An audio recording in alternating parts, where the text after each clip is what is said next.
Okay, welcome to how to create a group in MyClass for MyEdBC. I'm going to start up here in the My Info tab and go down to the Groups side tab.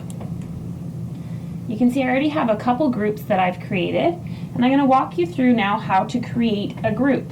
You may want a group for purposes of emailing that particular group, printing lists, or you could also manage a group page or blog. We're going to stay in this section and work our way down. So, to add a new group, Options Add. I will need to give my group a title, so this is going to be my English 9 class that I'm creating a group for. And my category is a class page. And I can then come and pick a page icon. I'm going to go with a book here. And adult responsible, because I'm creating the group, it's automatically going to be me responsible for the group. So I do not need to fill that field in. Start date and end date are optional. If you want the group to close at a certain time, you could put in a start and end date. Here's your page status. If my page is disabled, that means that I don't want a page for my group. I just want to be able to see my group and email my group. I don't need a web page or a blog. Page enabled for admins only means that only people marked as an admin of the page can see it. So that would be myself and anybody else who I mark when I add my members. Page enabled for all members will mean that all members of the group can see the page. That's what I'm going to go for right now because I want to make sure that all of my students in my English 9 class can view the page. I need to give my page a label. So I'm just going to do English 9.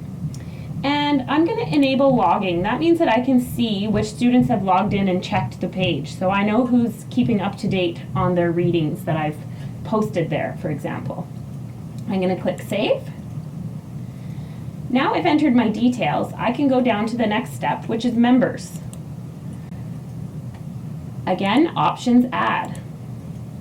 When I add new members, I can handpick students one at a time. So if I'm creating a smaller group within my English 9 class, I can just pick a few kids from there, or I can pick some kids from all of my classes because I have an after-school program that I'm running. The best way to create a group for a class itself is to create the group by section.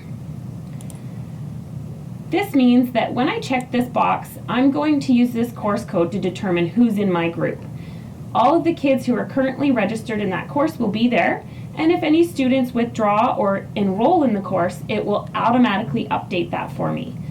So it's a dynamic grouping as opposed to a static grouping when I'm adding one member at a time. Click OK.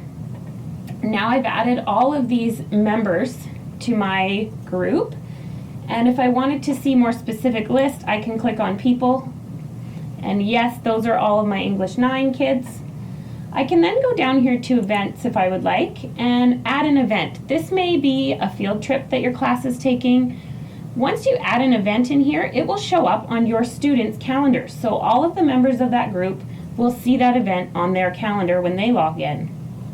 I can also add assignments or reminders in there if I want it to show up on my student's calendar.